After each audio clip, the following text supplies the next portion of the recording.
What's up, guys? Welcome back to the channel. Today we're going to be talking about something that's more on a positive note than what our last few videos have been about. We're going to be talking about a growing business, and that is becoming an influencer or a video creator. And how do you manage that? So I'm going to give you guys a bit of info or insider info from my personal viewpoint. For those of you that don't know, I have Adventure Archaeology as my YouTube channel. It has 75,000 subscribers. We also run a real estate channel that has 25,000 subscribers, and we have a Facebook page that has 725,000 followers. So combined with my TikTok and Instagram and Newsbreak and all that stuff, we're well over 1 million followers, which has created a pretty good source of revenue. We do okay. And we also have an eBay store that props us up where we sell duplicates of bottles that we found to help support the channel as well. So we have a lot of 1099s coming in. And to a lot of folks, it is pretty scary when you start getting 1099 after 1099, especially if you're not prepared or you don't know how a small business should be operating. So I'm gonna be the first one to tell you guys, the entire, I'd say, well, my entire adult life, yeah, I have not worked for myself until the last few years, and I still work a full-time job to this day. But my side business, which is Southern Adventure Productions, which is about creating video content, is actually now paying me more than my day job.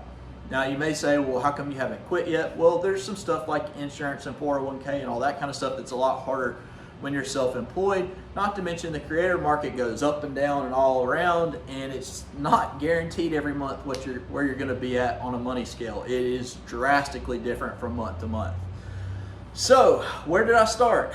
The first thing I did was about 5 years ago. I had a channel going for a couple of years. I think I had around 12,000 subscribers or 10,000, something like that. It was a smaller number at the time. I called an accountant after watching a Tim Schmoyer video talking about accountants for video creators. So I called this CPA that is in the Carolinas, and I asked him, I'm like, hey, do I need an accountant? This is how much money I'm making. And at the time, it wasn't $20,000 a year.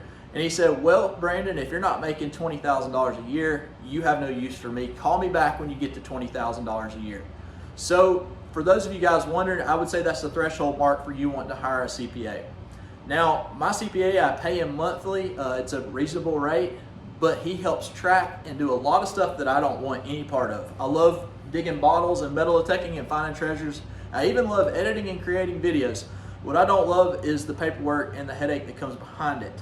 So the CPA is the only person on my team other than my family that gets paid. So I want to put that out there. Now, my wife and I, we went in together and we started an LLC because that's what the CPA recommended once we hired him, is to go ahead and get an LLC underway. And that helps us as treasure hunters in several ways. One of which, it makes you eligible as a small business to go open up a business account at your local credit union or bank. Which is a big deal. It will help you out when it comes to tax time to have your money separated from your personal to your business. The other thing that it does is it is a limited liability insurance kind of built into that. So say you're in somebody's yard, right, and you're digging a target, you got permission to be there, and somehow you hit a gas line, a water line, an electrical wire, you are supposed to call 411 and check where that stuff is beforehand. However, you know as well as I do, sometimes things just happen. You hit that wire, you hit that gas line, it floods the yard or it floods the house, or something terrible happens.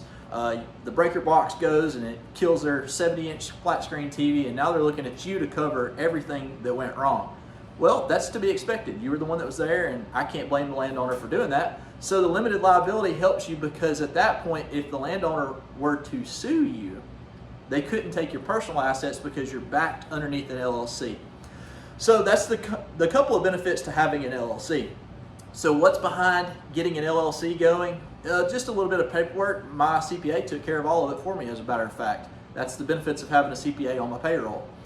With the CPA, after he told me to do the LLC and the bank account, the next steps was getting an S Corp set up. And you may wonder, well, what's the point of having an S Corp? Well, the S Corp is kind of important because it allows you to set up payroll through QuickBooks. And when you're running a small business, I highly recommend QuickBooks. It kind of just makes things a whole lot more straight and narrow. You know which way you're headed, you know how much money you've spent, you know where it's going, and every single bit of it's attached.